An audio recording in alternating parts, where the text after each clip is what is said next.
Moi, je suis Musky. Mon papa et ma maman, ils sont chiens de traîneau. Leur papa et leur maman, ils sont chiens de traîneau.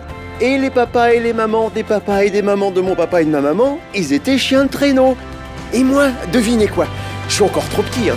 Mais bientôt je serai comme eux. Et j'irai courir l'Odyssée des chiens de traîneau. C'est une course de traîneau dans la montagne. Elle dure 12 jours, elle fait plus de 400 km et on dit même qu'en France, c'est la plus dure. Il y a tous les meilleurs qui viennent pour essayer de gagner. Si ça se trouve, vous les connaissez même pas. Il y a Sitka, il y a Anouk, il y a Zéphyr, Raja, Yukon. Je peux même pas vous les dire tous. Ils sont plus de 500. Et cette année, je suis allé les voir. C'est tous des champions. Ils viennent de presque partout. J'ai vu des Italiens, Però mi fa, me ne sono godute 3 minuti e poi abbiamo fatto 3 ore di salita. des Allemands, des Espagnols, Pero es muy bonito. Y el circuito de allí precioso, súper rápido. Pero os hago un trozo por aquí que des Anglais ou presque, I have also the book of the Hader Trophy, so maybe you can check it, because it's better take care of the dog. et des Français aussi.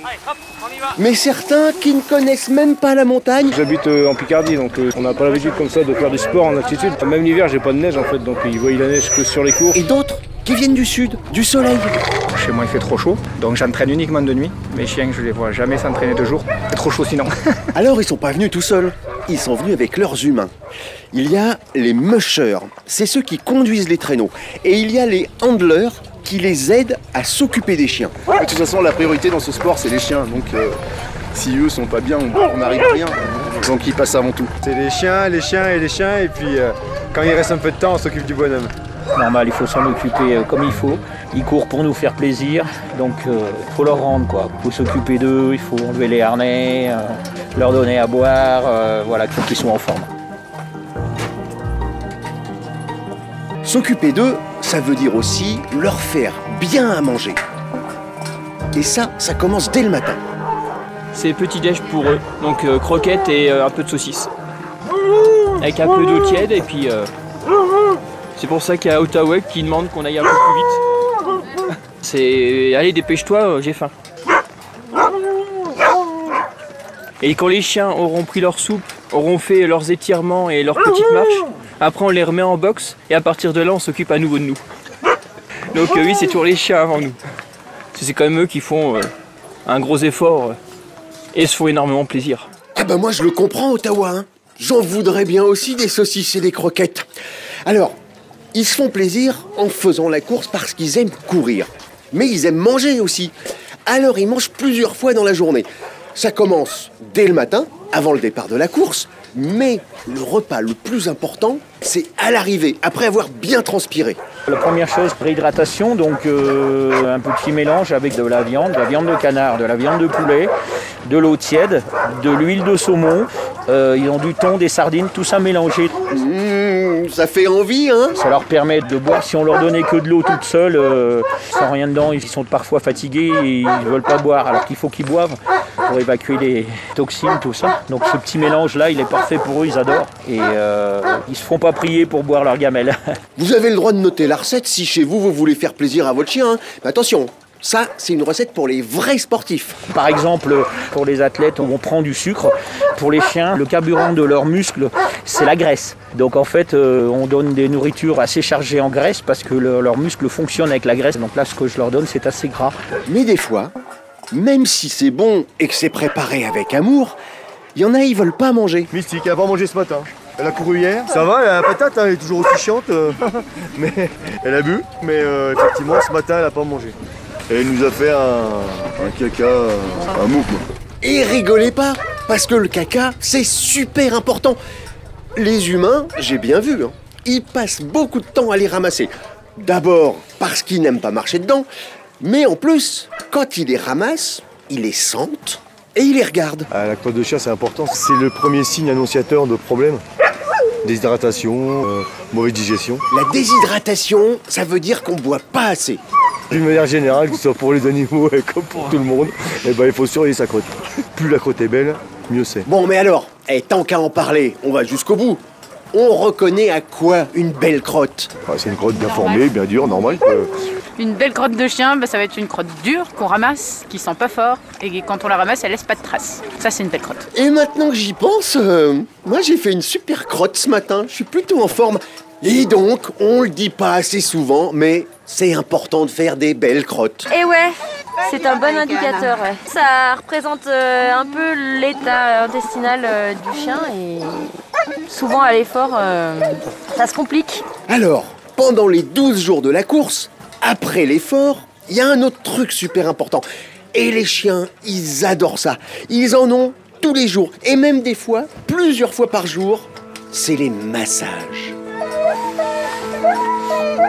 Pas tout de suite après l'effort, parce qu'après l'effort, ils ont réhydratation et repos, vraiment. Quelques heures après l'effort, on vérifie qu'il n'y ait pas de boiterie, qu'il n'y ait pas de contracture musculaire. On commence déjà à masser la veille au soir. Et on remasse le matin pour vraiment avoir une détente optimale musculaire.